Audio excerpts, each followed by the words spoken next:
Hello and welcome to the third and final part of our analysis of iCAT5. iCAT5, which is part of our All India National Level CAT test series for CAT 18, has been classified as a moderate to tough mark. It marks entry into the last 5 mocks of the season, so essentially the last lap in your preparation. As we saw and as we mentioned earlier, this was a moderate to tough mock with an average LOD per question of close to 1.95. What this means is that if each question was rated 1 to 3 on a scale of easy to difficult in that order, every question in this mock on an average would have a difficulty just below 2 or just below moderate. Comparing it with the actual CAT, you can say that the difficulty there is somewhere between 1.9 to 1.95. So on the whole, this mock could be said to be on par with the actual CAT. However, what we saw in the first 2 parts of the analysis was that verbal was extremely difficult. In fact, it was the toughest verbal in all our mocks released so far.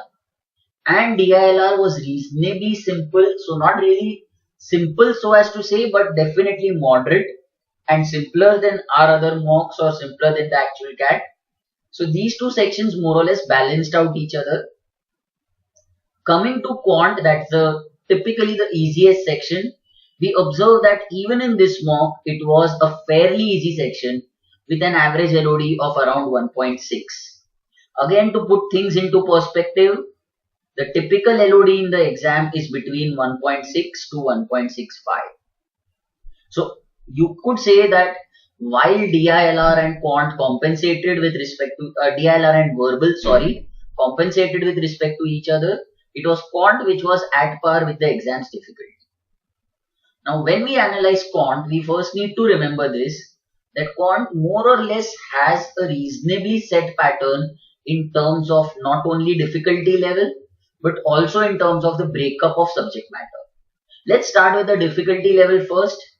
We know that typically in CAT, over the last 3 years, we've observed that there have been anywhere between 15 to 17 easy questions, 3 to 5 tough questions.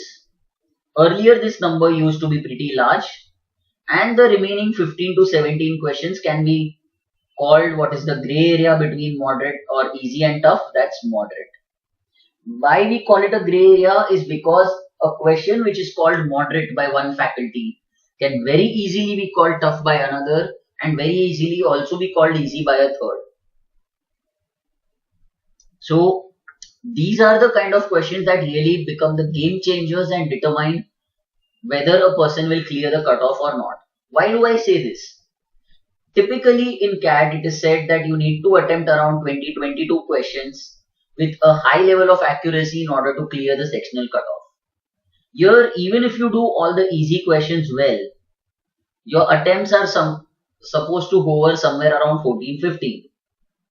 Assuming that you are unable to do the tough questions, you are now heavily dependent on these moderate questions to give you your marks.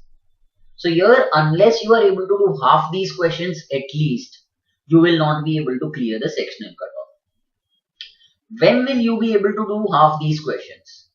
For that, the biggest takeaway that you need to have is that all your concepts need to be fairly well spread out. You need to be fairly competent in as many chapters as possible. What a lot of students do is that if they are good at arithmetic, they focus so much on arithmetic that they end up being weak at say geometry or modern math or algebra. But if a certain mock, and we showed in 1 or 2 mocks earlier, if the structure has been made in such a way that there are more questions from geometry or there are more questions in an area which you have not studied but has easier questions, then your chances of clearing the cutoff really go for a toss. What do you do in a scenario like that? However, if you've studied as many chapters as possible or are fairly decent in all these chapters, then your chances of really clearing the cutoff go right up through the roof. So how do you do that? First of all, we need to break up our attempts and the mock or the section of the mock in terms of the 4 broad areas of quant That's arithmetic, algebra, geometry, and modern math. Let's do that for this mock. As we can see, broadly, the overall section was around 1.6 as expected. The LOD graph that we see for each area shows that algebra was most representative with approximately the same LOD as the section. So more or less it was a perfect microcosm of the same LOD as the section. Now when I see these two areas, it is very clear that it's geometry and modern math which are progressively becoming tougher. So these are the two that are raising the difficulty level of the overall mock. So obviously there has to be one section that's pulling down the entire difficulty, and that's clearly arithmetic here. So in this mock, the standard strategy of really scoring highly through arithmetic would be very useful. But as we shall show you, selection of questions would be extremely important. Let's have a look at the number of questions in each of these areas first. As we can see, there are 10 questions in arithmetic, which is more or less at par with the number that we've come to expect. Generally, there are 11 to 12 questions, but 10 is again a decent number. Similarly, there were 10 questions in algebra.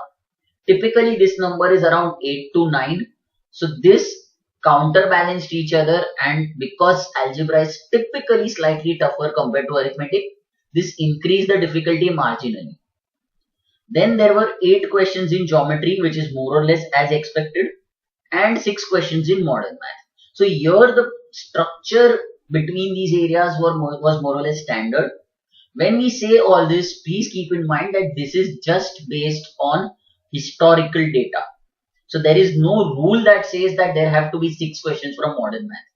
You may very well face a CAT where there are 14 questions from modern math, and you cannot go and tell the CAT authorities that this is not CAT. I can have a CAT with 34 questions in arithmetic. That's absolutely fine.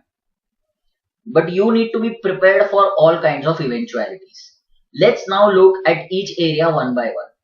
When I look at arithmetic, the first thing I observe that of these 10 questions, 70% of the questions, or 7 questions, have been classified as sitters or easy questions.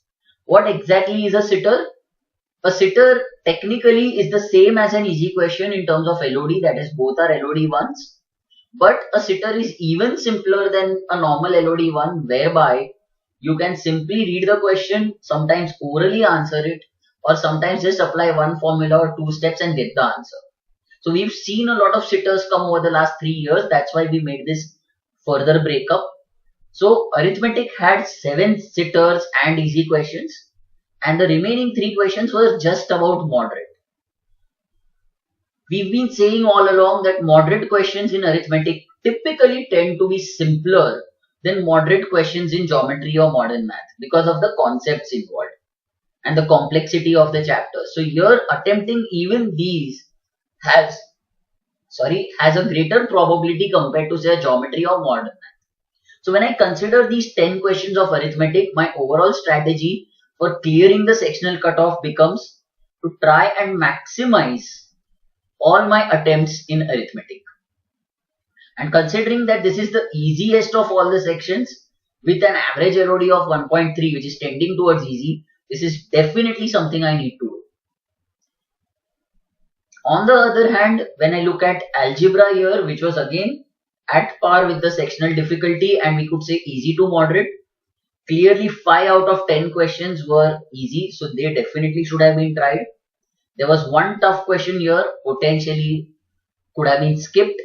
The remaining 4 were in the grey area called moderate. So here the overall strategy should have been to try and maximize your attempts in the easier questions and select the right questions to attempt in the moderate ones. Often we end up just randomly selecting questions. Sometimes when you practice maths, you need to divide these questions in these categories and try and identify the sitters and easy questions first. Again, when I look at geometry, out of the 8 questions, here the trend starts shifting. There were just about 3 questions which could be called easy. Definitely one tough question and then 4 moderate questions. So here maximizing my attempts wasn't really an option because geometry by itself conceptually is on the tougher side.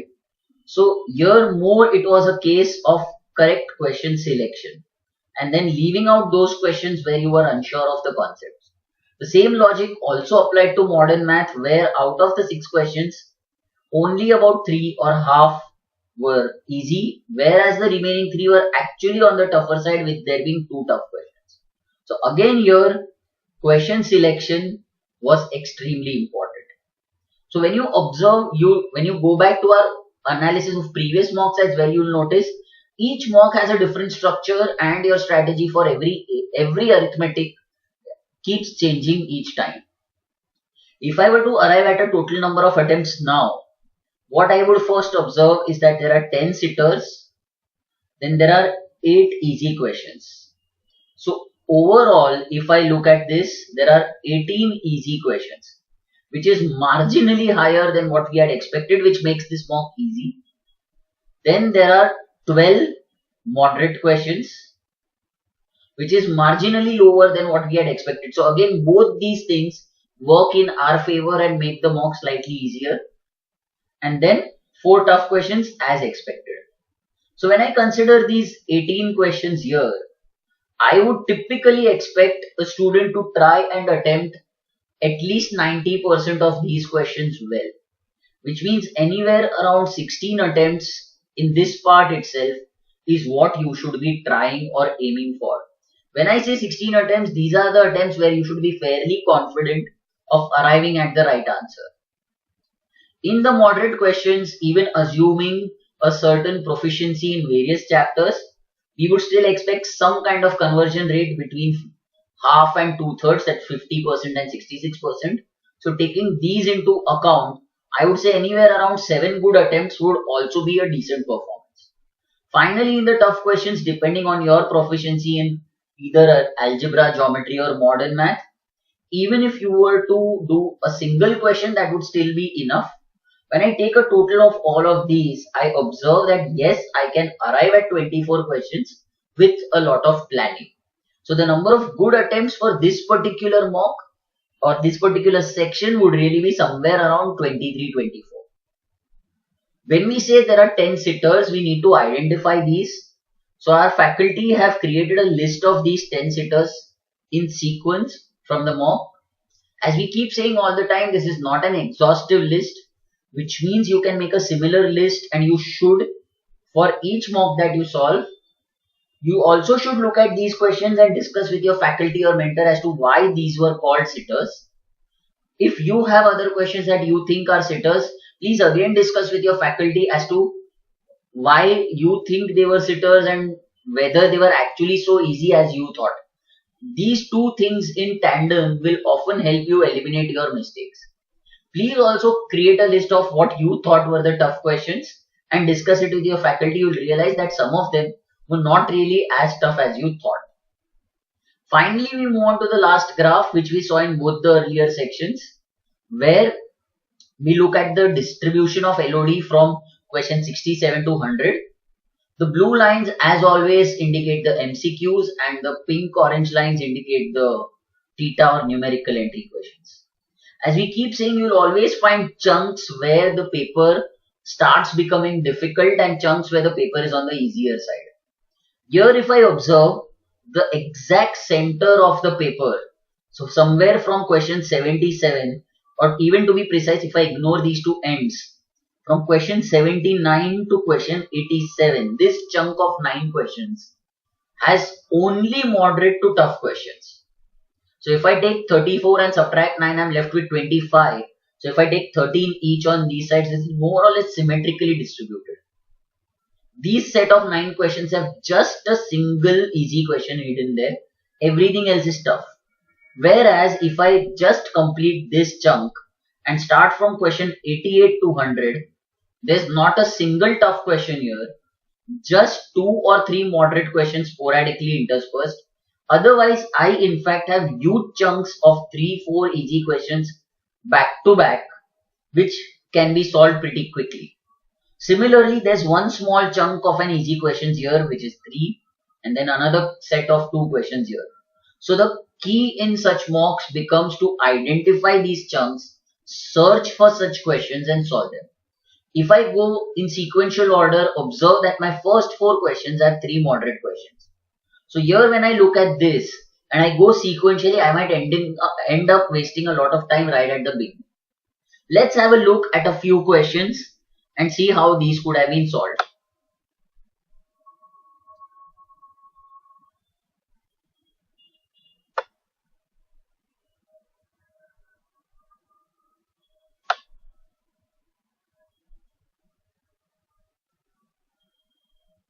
So let's look at questions 79 and 80 both.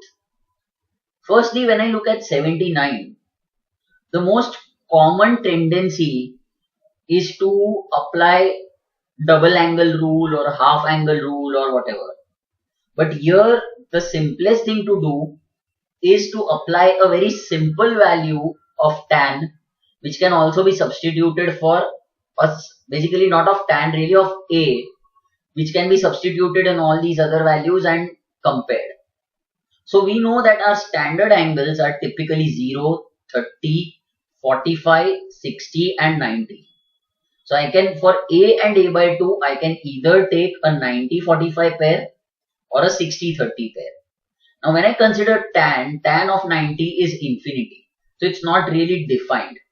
That is where I wouldn't take that. Secondly, when I consider these options, my sine 90 is 1, but my cos 90 is 0. And if cos 90 is 0, sec 90 is not defined. So 90 no longer remains a viable option. So then when I look, 30 and 60 seem like viable options. Of course, you need to know the standard trigonometric identities, otherwise even this won't help you. So here when I take this essentially becomes 1 plus tan 60 into tan 30. Now tan 30 is 1 by root 3, tan 60 is root 3. So essentially these are both reciprocals of each other and they cancel out each other. So this becomes 1. So the value of this expression is 2. Now let's say you do not remember the values of sine, cos, anything. Even if you remember one very simple property, you can, from this point, once you get this value here, 2, you can mark this as your answer right away. Why do I say that? When you study trigonometry, the first thing you learn is that the value of sine as well as cos always ranges between, I'll just call it sine or cos, always ranges between -1 and 1. The value of sine or cos for any angle can never be 2. So all these options which mention sine, cos can all be eliminated. However, if cos is half, then sec is the reciprocal, so that can be 2. So this is how, if you know a little bit of basic trigonometry, you don't need advanced formulae, you don't need to know advanced expressions, you need presence of mind and you need knowledge of certain basics. Question 80 is typically the old school CAT question where you have to do a lot of manipulation. So here, one of the ways to do this, and in the current scenario, you know, actually the easiest way to do this is don't express all this in terms of various expressions. You simply know that this is nothing but 1 by 3, 1 by 8, etc. What you do is you have the calculator with you, find the actual decimal value of all of these, note it down on your scratch pad, start taking each of these terms. Now this will be the largest term. So this essentially is 1 by 3, which is 0.33. So based on that, see what you can eliminate. And then keep adding each of those terms. So this is, for example, 1 by 8. 1 by 8 is 0.125. So 0.33 plus 0.125 is basically more than 0.4. And 3 by 8 is 0.375. So this is gone.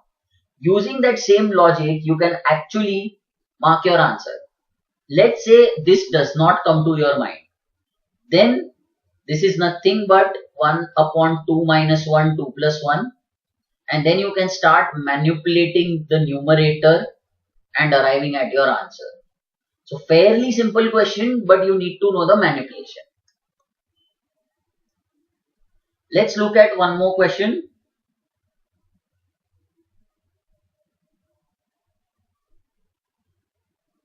Question 93 is a very close interpretation of an a CAT question that appeared last year. So we wouldn't say that it's a copy. Of course, we've not copied any question, but there was a very similar question using the same concept.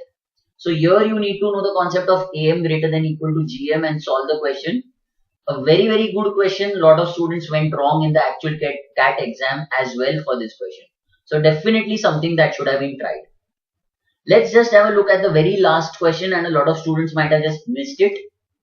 This is based on nothing but a very simple principle that if two roots of a given equation, then any equation whose roots are the reciprocals will just interchange C and A. So if L and M becomes 1 by L and 1 by M, the equation just becomes Cx square plus Bx plus A. So if you know this property, then this question is a 30-second question. Let's say you do not know this property. Then what you do, very simply, don't take values which will give you bad reciprocals. Take L and M both as 1. Because there's no rule here that says that they need to be unique. So 1 by L and 1 by M will also be 1. If the roots are 1, this equation will be nothing but x square minus 2x plus 1 equal to 0. So you get the values of A, B, C. Substitute in all of these, you will get your answer. So there are always two ways of solving a problem. One, if you know a property, this would have taken 30 seconds. If you don't know the property, it might have taken, let's say, 1.5 to 2 minutes. But still, this was a sitter that should have been solved. So on the whole, if we look at this section, this was a standard quant section in a standard mock, which was also characterized by a very tough verbal section and an easier than usual DILR section. To summarize the number of attempts, anywhere close to even 10 or 11 attempts would have been great for verbal. DILR could actually have gone to anywhere close to 18 to 19 attempts, and quant was more or less standard at around 24 attempts. So on the whole, if we were to look at this mock, close to 53 to 55 attempts would be a great performance for this mock as far as it's concerned.